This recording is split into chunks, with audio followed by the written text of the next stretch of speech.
নমস্কার, মাইক্রেশন মাইস্টাইল এই চ্যানেলে আপনাদের সবাইকে স্বাগত জানাই। বন্ধুরা, আজকের এই ভিডিওতে যে ডিজাইনটা আপনাদের সঙ্গে আমি শেয়ার করেছি, যেখানে কি কি স্টিচ ব্যবহার করেছি তা জানতে হলে আপনাদের ভিডিওটি শেষ পর্যন্ত দেখতে হবে। আর যদি আপনারা আমার চ্যানেলে নতুন হয়ে থাকেন তাহলে প্লিজ চ্যানেলটিকে সাবস্ক্রাইব করে দেবেন এবং পাশের বেল আইকনটিকে ক্লিক করে দেবেন, যাতে পরবর্তী ভিডিওগুলোর নোটিফিকেশান আপনারা আগেই পেয়ে যেতে পারেন। আর ভিডিওটি দেখে যদি ভালো লেগে থাকে তাহলে প্লিজ কমেন্টের মাধ্যমে জানাতে ভুলবেন না। তো চলুন ভিডিওটি শুরু করা যাক। এখানে আমি প্রথমে এইভাবে ডিজাইনটা এঁকে নিয়েছি। দেখুন, ফুলের ভেতরের এই অংশটি পূরণ করার জন্য আমি এখানে 13 স্টিচ ব্যবহার করছি।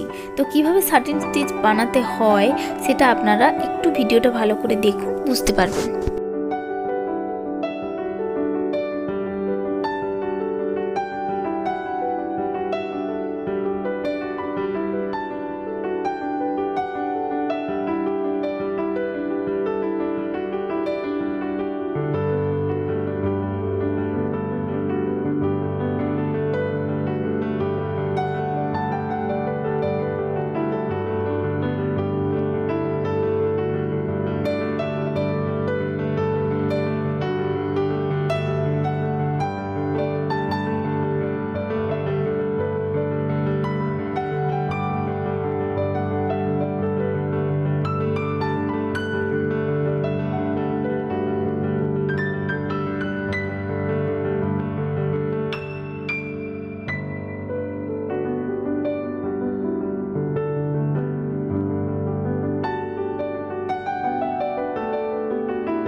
এরপর এই অংশটি পূরণ করার জন্য আমি এখানে ব্যাক স্টিচ ব্যবহার করছি।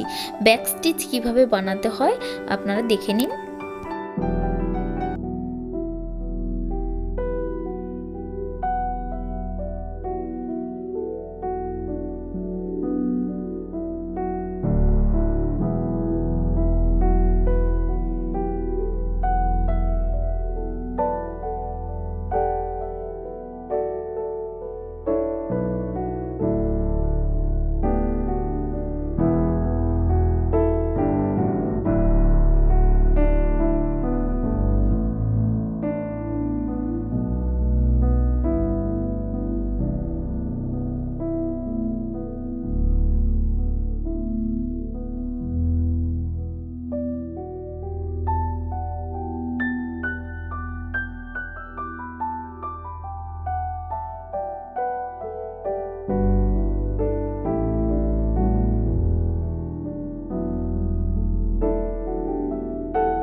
দেখুন, ফুলের এই অংশটি বানানোর জন্য আমি ব্যাক স্টিচ ব্যবহার করেছি।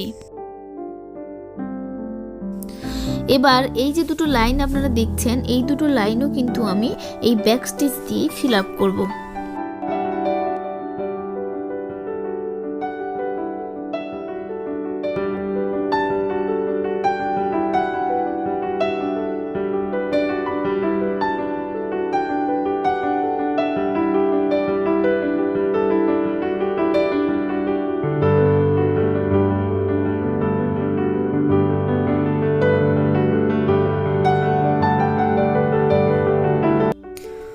এখন এই রোতে যে হলুদ রঙের ফুলগুলো আপনারা দেখতে পাচ্ছেন তার পাপড়িগুলো বানানোর জন্য আমি এখানে লেজি ডেইজি স্টিচটা ব্যবহার করছি। আর তার ভেতরের অংশে দেখুন যে বর্ডারটা আমি বানিয়েছি সেখানে এই একই সুতো দিয়ে আমি ব্যাক স্টিচ ব্যবহার করেছি।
এবার দেখুন ফুলের ভেতরে এই যে রাউন্ড মতো অংশগুলো ড্রয়িং করা আছে এগুলি আমি সাটিন স্টিচ ব্যবহার করে ফিল আপ করবো।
ডিজাইনটিকে সুন্দর করে ফুটিয়ে তোলার জন্য এই যে রোয়ের ভিতরে গ্যাপটা ছিল, আমি এখানে কিন্তু ফ্রেঞ্চ নট স্টিচ বানিয়ে নিচ্ছি। তো কিছুটা দূরত্ব মেনটেন করে বানাচ্ছি।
এখন দেখুন এই যে লাইনটি আছে, এটি আমি ব্যাক স্টিচ দিয়ে ফিল আপ করছি।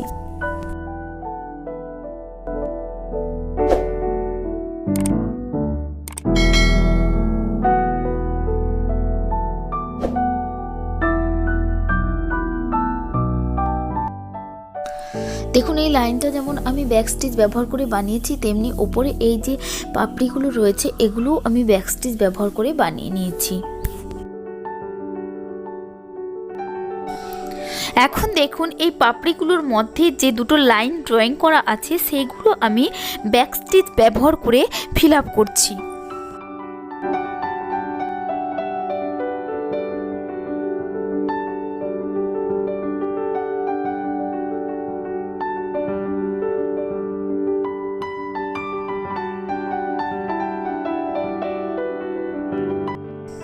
এখন দেখুন এই পাপড়িগুলোর ভেতরে সবকটা লাইন আমি ব্যাক স্টিচ দিয়ে ফিল আপ করার পর তার ওপরে যে বিন্দুগুলো রয়েছে সেগুলো ফ্রেঞ্চ নট স্টিচ ব্যবহার করে ফিল আপ করব।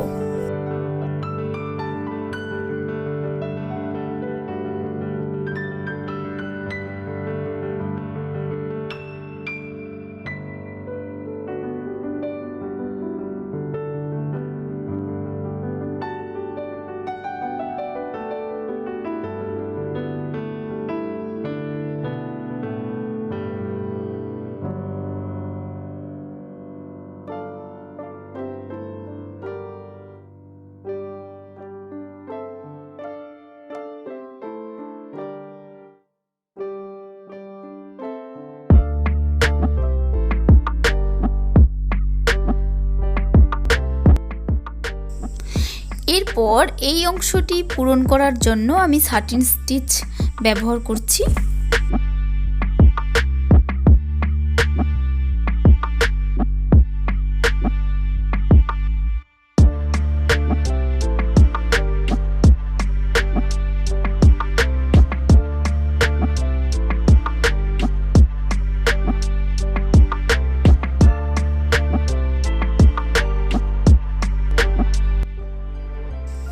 এরপর দেখুন এই যে ঠয়ের মতো ডিজাইনটি রয়েছে, এর বর্ডার লাইনটা বানানোর জন্য আমি কিন্তু ব্যাক স্টিচ ব্যবহার করছি। এরপর দেখুন এই অংশটি পূরণ করার জন্য আমি প্রথমেই এরকম দাগ কেটে নিয়েছি। তারপর এখানে কীরকম ফিল আপ করছি আপনারা দেখে নিন। লাইন বাই লাইন আমি এ প্রান্ত থেকে ও প্রান্তে সুতোটা গলিয়ে সুতোটা টেনে নিচ্ছি।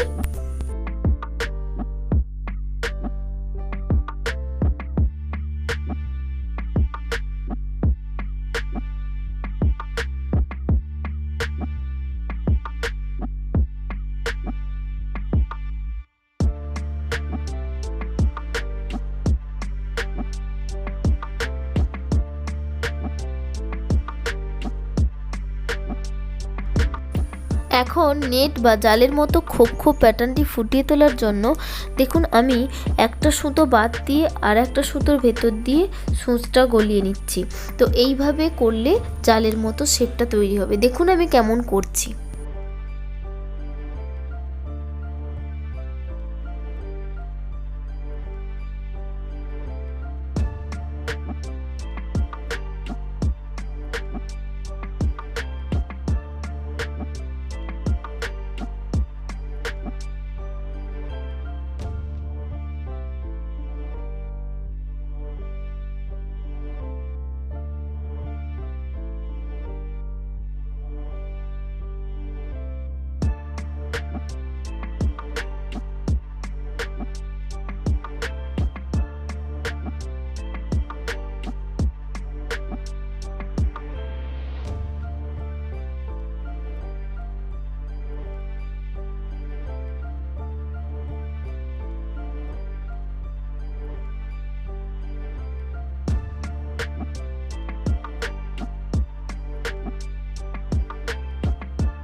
এরপর সাইডে এই যে ডিজাইনগুলো রয়েছে এগুলো আমি ব্যাক স্টিচ দিয়ে ফিল আপ করছি।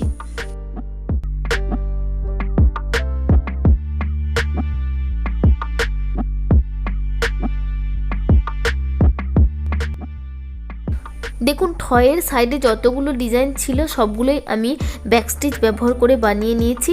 এরপর দেখুন ভেতরে আমি পিঙ্ক কালার দিয়ে ফুলের পাপড়িগুলো কভার করেছি, সেখানে 13 স্টিচ ব্যবহার করেছি। এইরকম এই অংশগুলোতেও আমি 13 স্টিচ দিয়ে ফিল আপ করবো।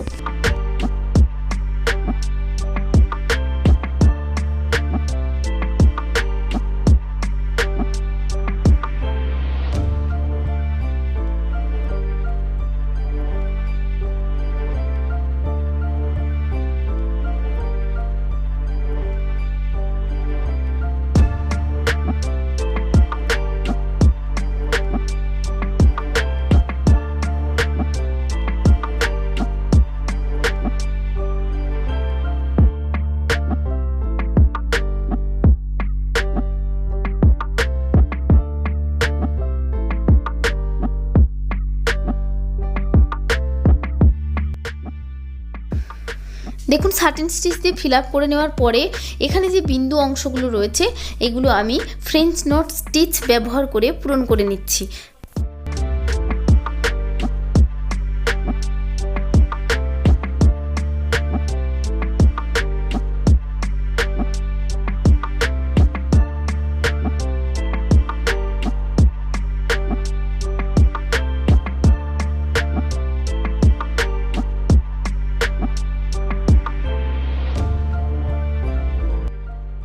এবার দেখুন এই যে লাইনটি থেকে গেল এটিও আমি ব্যাক স্টিচ দিয়ে ফিল আপ করে নেব।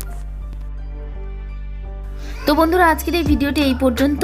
আর ভিডিওটি কেমন লাগলো দেখে কমেন্টের মাধ্যমে জানাতে ভুলবেন না। আর শেষ পর্যন্ত দেখার জন্য অসংখ্য ধন্যবাদ।